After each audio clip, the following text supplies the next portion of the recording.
You can see this, right? Perfect. Yes, thank you. Superb. Okay, cool. Right. So I've titled this A One-Man Band and Super Brands, and a story that started in the kitchen, because, as Angela said, I started it from my kitchen table. So a bit of background on me. I was always good as a child at getting to the essence of a problem. And that was born from when I was very young, about 5 years old. My mum was quite seriously ill, and I had to think of ways to enable her to do stuff around the house, which actually was really rewarding for me, and quite a tipping point for me with regards to where I saw my future going. So I was very lucky as a young child to experience that, and subsequently know that I wanted to create designs which helped people, and that kind of bled into innovation.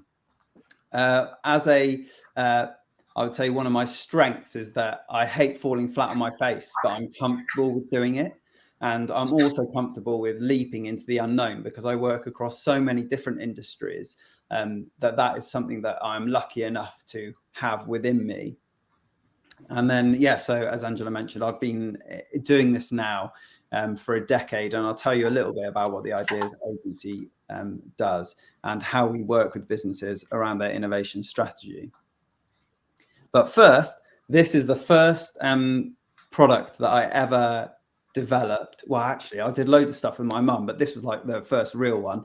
And it was out of university, and I was working for EDF Energy in one of my summer jobs. I originally had a slide on all my jobs, but I thought it'd be pretty boring. There was quite a few on there. And we had 2 suspected cases of SARS, and I was washing my hands in the loos of the toilet, and someone walked out without washing their hands, and I was like, gross, I'm gonna have to touch that door handle. So I invented this. It's a self-cleaning door handle. It targets certain strains of bacteria, keeps a hygienically clean surface. This was back in 2004, and I tried to commercialize that over 4 years. So I'd like wake up in the morning at 5 a.m, hand out newspapers on the streets of Nottingham. That was really good money. I used to make £10 an hour from that. Go into the office, work on this, and then go and work in a bar in the evenings. And actually, I got it to the point where Dyson were going to bring it into their product suite, because what they were seeing was people using the air blades and then complaining about touching toilet door handles. So it worked really well, apart from the fact that they then had to walk away because the patent lapsed on it. So as like a growth experience, it was really enlightening for me, because I started to understand all the pitfalls of developing product, new innovation, and all that kind of stuff. From there, I then went and worked in London at Saatchi's, and then left Saatchi's, and I came back to Gloucester working in digital, and for a small digital agency that I grew. And then I kind of like stepped away from that, because my ambition was to work with the biggest brands in the world as a innovator. And I got all the kind of like, the self-doubt that you get when you first start. What do? You have no experience, you lack credibility, all that kind of stuff. Anyway, so this was the kitchen table where I started from. That's a terrible laptop that I started it with, and I started it with a mobile phone, and I just started calling business. And now, as we work with some of the biggest businesses and also some of the smallest businesses, the common, I would say, the thread running through them all is that they are ambitious, and there's loads of testimonials on our site. We're happy to introduce you to businesses that we've worked with in the past, so you can hear it from the horse's mouth what we do for them. And what we do for them is we think differently about your challenges so we can reshape your future. Now, I'm going to take you through 3 examples of that. So I didn't know what I was doing back in the day was innovation. It kind of like got wrapped up into this word, and then became quite I would say, a trendy word that everyone used around, we're innovative. And I'll tell you my experiences of them. So typically, when we work with businesses, we get given destinations. And what I mean by a destination is it's an outcome. So some of you mentioned things like retention, staff recruitment. That is the outcome of solving a problem, or as I call it, a destination. And so the 3 examples which I'm going to show you in the next 5 minutes are: we want to create the future of plasterboard. We want a recyclable membership card, and we need an invite. So as a business, we tend to work on service propositions, new product propositions and marketing propositions, and ultimately everything, usually I would say 90% of the time, ends up in more sales. But I'll take you through some examples now. So here it is on the left. You've got, this is the destination or outcome. We want to create the future of plasterboard. And actually what they ended up with was, how can we improve air quality? So these guys, I tried to get a good cross section, but of businesses, but these guys are £50 billion turnover business based in France. They produce plasterboard, and they said, we want to create the future of plasterboard. I mean, it's a pretty tough ask, right?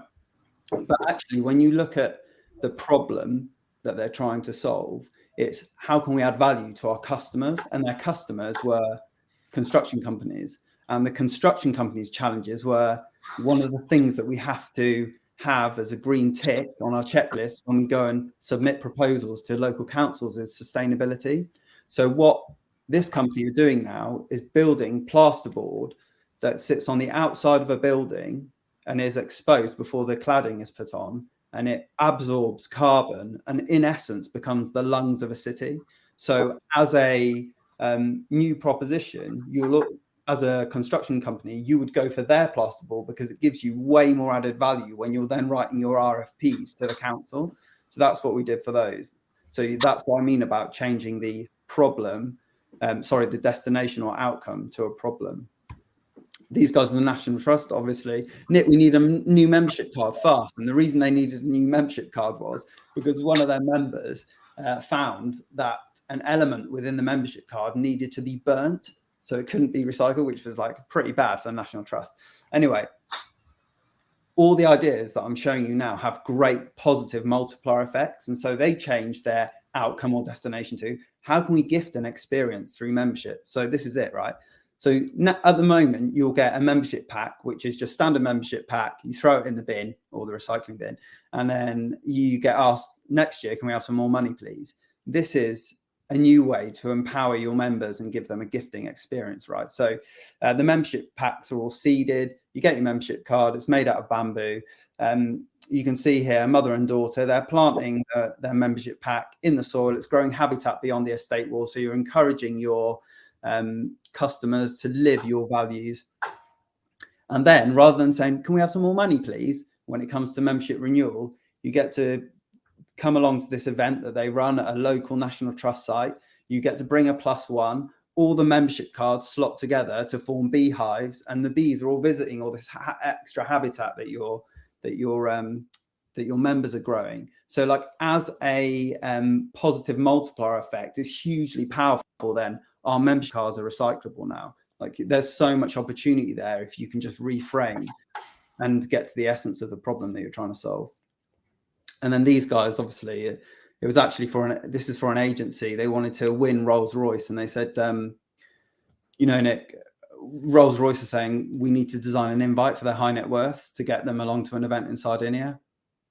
And I said to the agency, well, the thing is, what's going to happen is all the other agencies are going to produce leather-bound invites or mahogany boxed invites that are just going to get shut in the drawer. And Rolls-Royce are asking the wrong question. We need to change the question from the outcome or destination on the left to how can we allow high net worths to boast discreetly? And what I found out was that Rolls-Royce keep a roster of artists that they support, they act as patrons for. And so this is the invite that the agency produced to Rolls-Royce. And it's a huge piece of artwork. It's a limited one of 20. It gets delivered to the home of the high net worth individual. And the whole point of it is that it encourages conversation of the brand around, it encourages conversation with the peer group around the brand of Rolls-Royce and the event. And so consequently, it's far better than having an invite which sits on a kitchen island or gets shoved in a drawer. This encourages conversation. And as a consequence, the agency won the Rolls-Royce account. And then subsequently, through the same kind of mechanisms, we won BMW, Mini, Barclays and Lloyds as well. Anyway, so I thought the question that might be good for you guys to ask yourselves on the tables is, what destination or outcome do you keep asking of yourself and your team? So some of you illustrated really beautifully there around, these are our challenges around recruitment, around retention, around generating new business. But keep in mind that they are the result of figuring out what the problem is. So it'd be good just to talk about what you think the real problem is. And we're going to show you some tools and techniques at this event coming up on the 1st of November. It's called Think Beyond the Conventional. I'm going to be taking people through some tools and techniques that they can use within their businesses to help them reframe challenges. Also, I've got Sarah Gregg, who is a published psychologist. She is a specialist in flow state, because everything comes down to belief of you as an individual and your team around negotiating these challenges. So I thought it'd be great to bring her along and bring her in so you guys get some extra value around that. So that's me. I'm Nik from the Ideas Agency, and any questions, I'm sure we'll have some time to cover off. So yeah, that's it. Thank you, Nik. If you could stop sharing. Oh, you have. Well done. That's marvelous. Okay.